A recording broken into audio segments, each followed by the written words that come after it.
So how do you cure an autoimmune disease? I'm going to show you how to do it in 5 steps, and these are the exact same 5 steps which I used to cure my autoimmune disease. And I'm going on 4 years now from being in remission from autoimmune hepatitis, and I want to show you how I did it.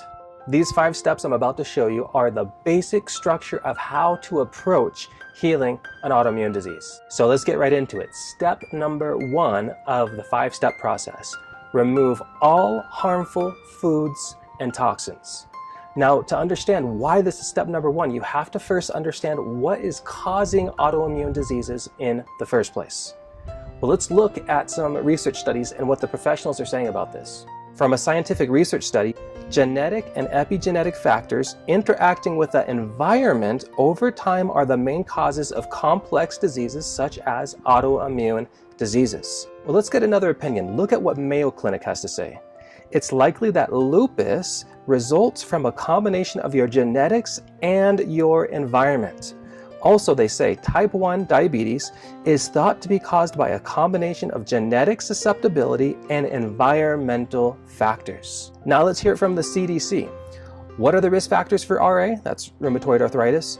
Researchers have studied a number of genetic and environmental factors to determine if they change a person's risk for developing RA.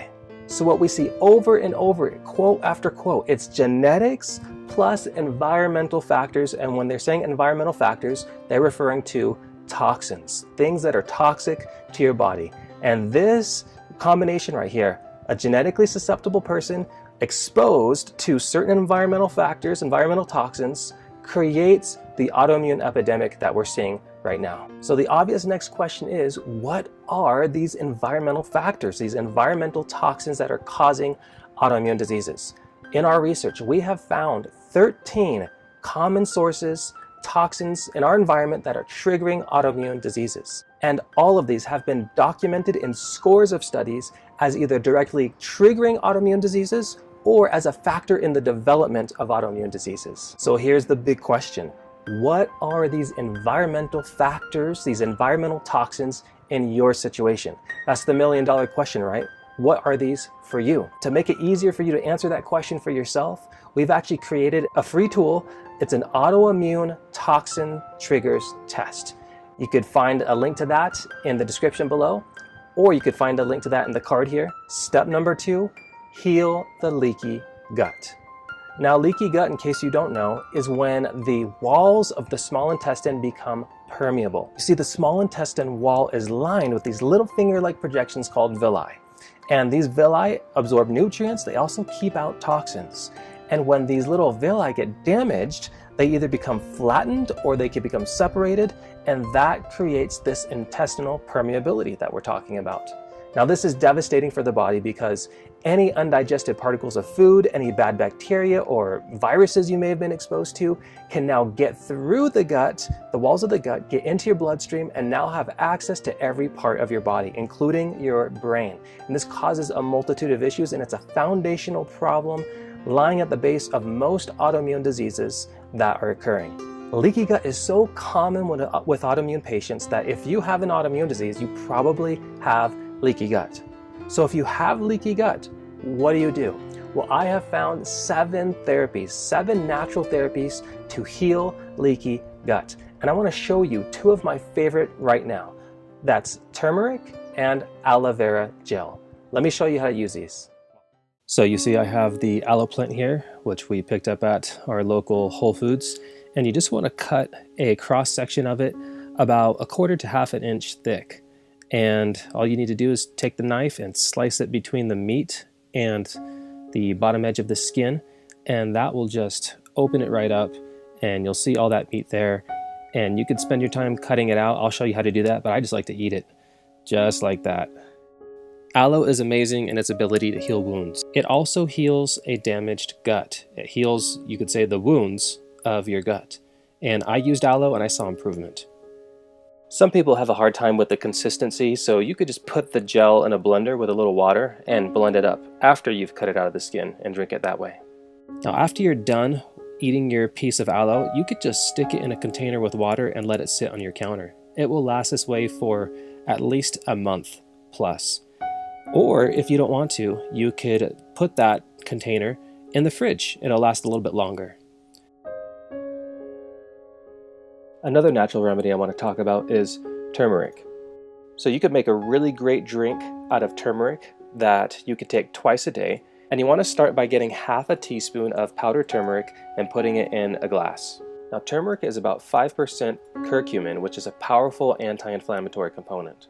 It's so powerful, it's actually been used for pain and injuries, and it's been found to be just as effective as pain medications, but minus the damage to your organs like kidneys and the liver.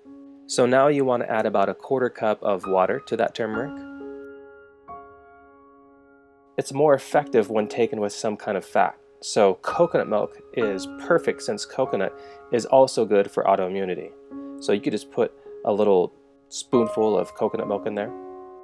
It's also good to put just a pinch of cayenne pepper in there since cayenne pepper boosts the potency of curcumin in turmeric by 1,000%. So you want to make sure and put that little dash of cayenne pepper in there. Now turmeric is bitter, so if you're a tough guy or a tough girl and you want to save time, you could just drink it straight. But if you're a bit of a lightweight when it comes to bitter things, you could add honey. And I suggest raw honey as the best option. And you could just take a spoonful, put it in there, mix it up. It's a little bit difficult to mix up, but you could do it if you just mix it a bunch. And drink it down, do it twice a day. And that is very healing to the small intestine, and it heals leaky gut. And that's because it's so anti-inflammatory in its properties. So how do you know if you have leaky gut or gut dysbiosis? Let me give you some symptoms that you can use to check and just think about your situation to see if you're experiencing any of these. One of the first signs of one of these conditions is food sensitivities, especially to foods that are not your standard foods that people have allergies to. For instance, nightshades. If you have food sensitivities to nightshades, or certain fruits, or certain vegetables, or certain healthy grains that are normally okay, things like this are a real certain sign that you have leaky gut or gut dysbiosis, or probably both. So another big sign that you have leaky gut or gut dysbiosis is rashes. Now, it's not 100% of the time, but it's a pretty likely possibility. If you're having psoriasis, if you're having eczema, then what that's saying is it's pretty likely that you have leaky gut or gut dysbiosis.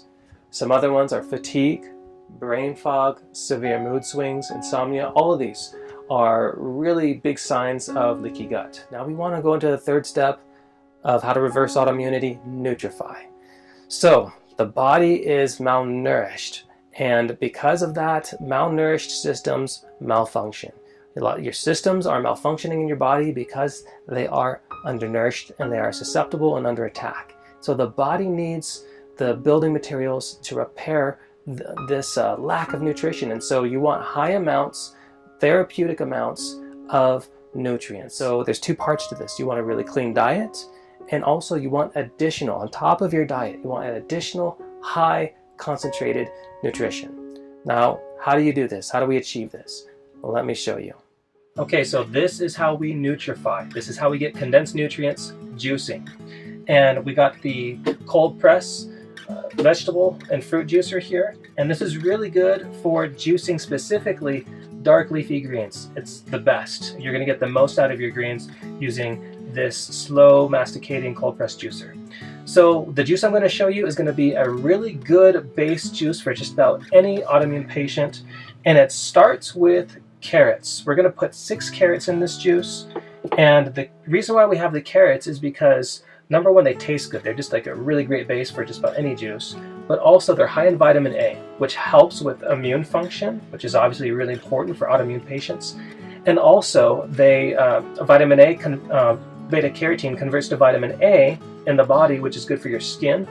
Also, it's got biotin, B6, and vitamin K. All of those are really necessary, really helpful for people that have the MTHFR gene mutation, which most autoimmune patients have. So those carrots are really important. Next, we have chard, Swiss chard to be exact. And this is where we're going to get a lot of our minerals. And Swiss chard has not only minerals, it's got a lot of B vitamins, which again is really, really helpful for those with the MTHFR gene mutation. A lot of our building blocks are going to come from this chard. And I have here 4, and you could do 3 or 4 leaves of chard in your juice. So next we have this guy right here, and that is turmeric. Looks pretty strange. Normally you see it in the yellow powder form. Try and get the whole form if you can. And this is good for inflammation. It lowers inflammation like just about nothing else lowers inflammation just about as good as this. And also it's really good for pain. So if you have a lot of pain, joint pain, inflammation, you want to be putting these in your juice. And on that note, we also have ginger. Ginger does the same thing. You can see I've chopped about an inch piece right there. And ginger does the same thing. Anti-inflammatory, helps with the pain. And then also we have lastly an apple. This is pretty much for taste, and it's going to help the taste, and of course apples have a lot of good things in there as well. So let's get to it.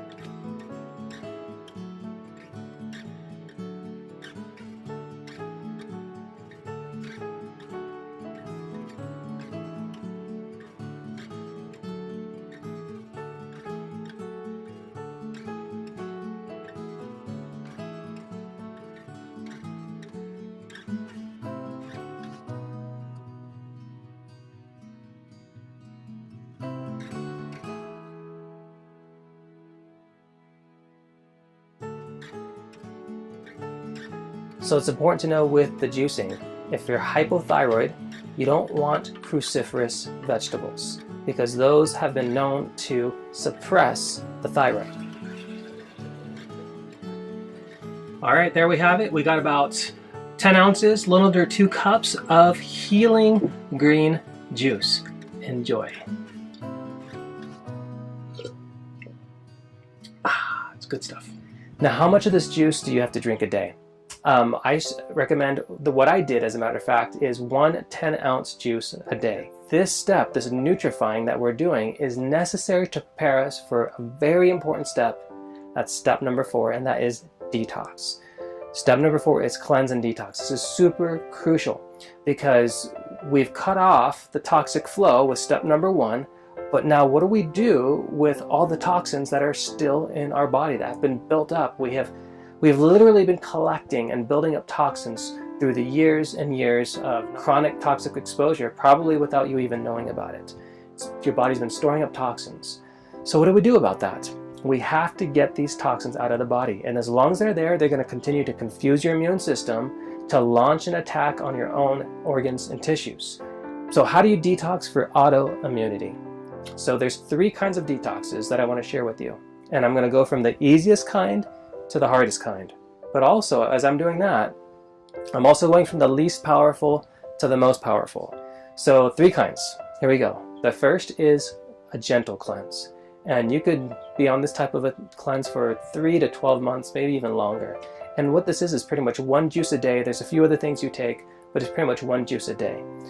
Then there's the intense cleanse, and that's like a 5-10 day intensive detox. And what you're drinking is 5 to 7 juices a day, and this is 5 to 7 10-ounce juices. And the last one is a water cleanse, and this is 1 to maybe even 3 days of no juice, no food, just water. It's very intense, but it's super detoxing. It gets down to a cellular level, and it's detoxing your cells, which is eventually where you want to get with your detoxing. So which one should you do? I suggest doing eventually all 3. I would start with the gentle one if you've never done it before and work your way up to eventually doing a 5 to 10 day juice fast, and you can do 5 days juice, 5 days raw at the end, and work your way up eventually to a 1, maybe 2, maybe 3 day water fast. And as you're doing these, it's going to be cleansing your body. Fantastic things are going to happen, and this is when we see the most radical changes in people's situations. Okay, so what does a good detox entail? So you're going to be drinking juice or just water. And why do we do that? Why does it have to be just juice or water? Because you see, the body has 2 modes. It has digestion and it has cleansing. And your body spends a lot of energy digesting food. It's a huge process to take that food and to make it into bioavailable nutrients in your body. And so when you're not doing that, the body has time and it switches over into a cleansing mode. And why do we need the body to do that? It's because toxins hide. Either they know how to hide themselves, or the body will actually store them away to get them out of the bloodstream. So these toxins are hiding all throughout your body, in tissues, all over the place, even in your brain. And the body, the good news is the body knows how to get those toxins out. Now, there are 3 parts to every good detox. First, there's dislodging the toxins, then there's binding the toxins, and then there's eliminating the toxins. So the fasting will do a really good job of dislodging toxins that are in fat stores and other places, but other toxins are not as easy to dislodge. We're talking about heavy metals, we're talking about molds, certain chemicals, and so we need some help with those ones. If they're dislodged and these toxins are not bound up and eliminated, they could actually get redeposited in other parts of the body and cause more problems, and even possibly different problems. And so to mitigate this, my wife and I, when we cleanse, we use certain natural aids to help with this dislodging, binding, and eliminating process. So the first thing I want to show you is something we use called zeolite. Now, zeolite is a clay-like compound that comes from volcanic earth deposits. And the particles are really, really porous, and so it becomes super absorbent.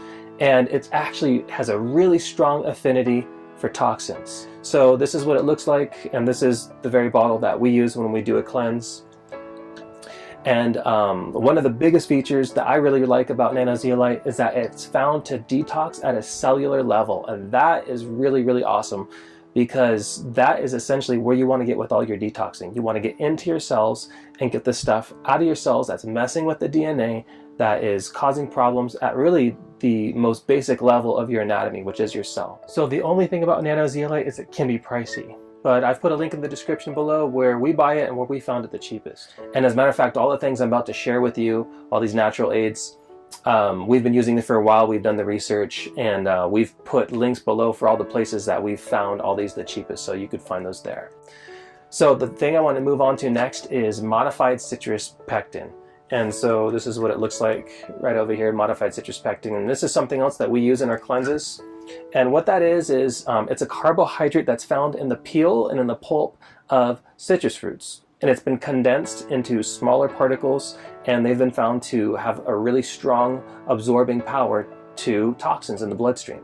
All right, the last thing I want to talk about is one of our personal favorites, and that is activated charcoal. This stuff is awesome. We take this with us everywhere. Our activated charcoal is an organic substance like bamboo or coconut husk or wood that has been heated to a really high temperature, but without oxygen. Without the presence of that oxygen, it creates super porous small particles, and this has the ability to absorb toxins. So now, how do you use all these things? What does this whole detox process look like?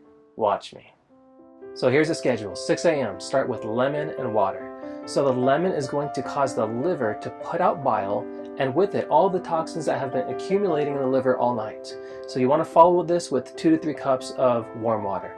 After that, we want to take charcoal to bind up and eliminate those toxins that have just been put out by the bile. All right, so we got the activated charcoal here, and pretty much you want to take 1 tablespoon, 1 heaping tablespoon, and some water. And the thing is that you cannot use a metal spoon, because the metals will actually counteract the activation of the charcoal. So you want to use a plastic spoon like I have here. And I just eyeball it. I don't have a plastic tablespoon, maybe you do. And all you do is just put it in there, pour in enough water, and make sure to mix it.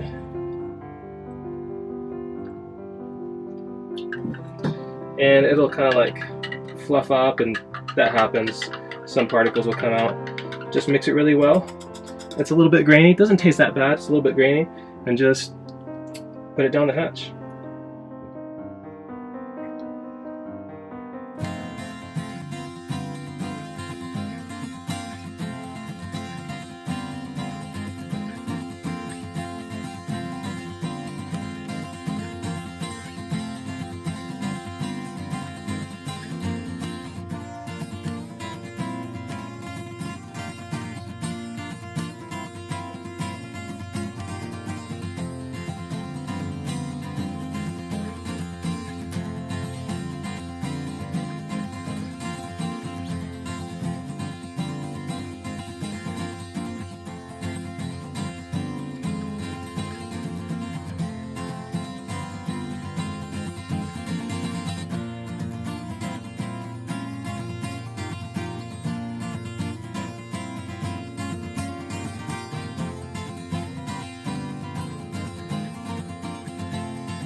Step number 5, you want to reduce chronic stress. Stress itself isn't bad. The body can handle stress, but chronic stress is deadly. It could kill you. All by itself, it can make you sick. It induces leaky gut, it can ruin your digestion, and it's very, very common for people who have autoimmune diseases. The final trigger was a stress event. So I'm going to put up a common list of stress events that set off autoimmune diseases. And as I put this list up, just think about your situation. What was going on in my life when my autoimmune disease started? What was happening just the months prior to getting my diagnosis? So what can you do about it? How can you reduce chronic stress? I'm going to show you several tips that are proven, tested, tried and true methods of reducing stress. And the first one is you have to exercise 5 days a week. And this can be just as easy as doing a walk in the morning and in the evening. Or it could be as intense as going to a gym and doing a really hard gym workout. Either way, you want to exercise 5 days a week, and you want to shoot for at least 30 minutes of getting your heart rate up, 30 minutes per day. Now maybe you're suffering from chronic fatigue and you're thinking, that's impossible, I can't do that. Just start small. 5 minutes is better than doing nothing. So start there and go from there. Because exercise has been proven to increase oxygen to your brain, increase oxygen to your cells, and when you look at what's happening in the cell during exercise, you're actually getting more energy in the long run than is being expended during the exercise. So it's super important. For energy, you have to exercise, even just a little bit. Also, it makes you sleep better, which is another part of reducing stress that we'll talk about. So my next tip is soaking in magnesium baths. Now the form of magnesium that I'm talking about is also known as Epsom salt. And this is the kind that we use. There's a lot of different brands out there. But essentially what you want to do is you want to put 1 to 2 cups of this stuff in a whole bathtub, and you want to soak in it for at least 10 minutes. And you want to do that 2 to 3 days a week. Now magnesium is really relaxing on the body. And also a lot of people are deficient in magnesium, and some of this is going to get absorbed through your skin. And additionally, magnesium actually helps facilitate detoxing. And so this will actually slightly detox you at the same time. Wonderful stuff. Another tip, getting 15 to 30 minutes of sun on your back 5 days a week. This is going to help your vitamin D levels. We already discussed this earlier as part of the cleansing process, but this is a good thing just to reduce chronic stress as well. 30 minutes of sun on your back. So my last stress relieving tip is get to bed by 9 p.m. Now we all know that any challenging situation is a lot more challenging when you're tired, right? And the hours of sleep that you get between 9 and 12 p.m. are very important. They're very restorative hours of sleep. As a matter of fact, there are certain processes like memory retention that don't happen during any of the other hours of the night. And so you want to get that early sleep time. Now, if you're a night owl, this is going to be tough for you, right? But here's the good news. All the things that I previously mentioned, the exercise, the magnesium baths, the getting sun in your back, are actually going to help you feel like getting to bed earlier, especially if you're working out really hard. And so this is actually going to facilitate, all these things are going to facilitate you accomplishing this last tip, getting to bed early. Now, you might need to have 2 or 3 sacrificial nights. And what I mean by that is 2 or 3 nights where you're sitting in bed for a few hours just staring at the ceiling. It stinks. I know I've done that before. But that just might be the price that you have to pay to get on to a new sleeping habit, which once you get on, it's going to help your overall stress level, which I think is going to be totally worth it for any person. And also, stimulants like caffeine, you have to get off of those stimulants. We know that the half-life of caffeine is 7 hours. And so that means 14 hours after you drink caffeine, there is still 25% left in your brain stimulating you, causing you to not want to get to bed at an early hour. So do your best to kick that caffeine habit.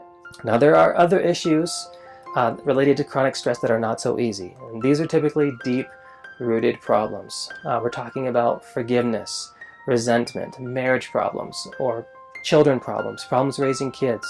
So one quick tip for dealing with deep-rooted issues, deep-rooted problems, I highly recommend daily prayer. So I'm coming from a Christian perspective, and I respect the fact that everyone is on their own journey. This is what has really worked for me, and that's why I'm sharing this. And when I say prayer, I want to really emphasize, I'm not talking about a chant.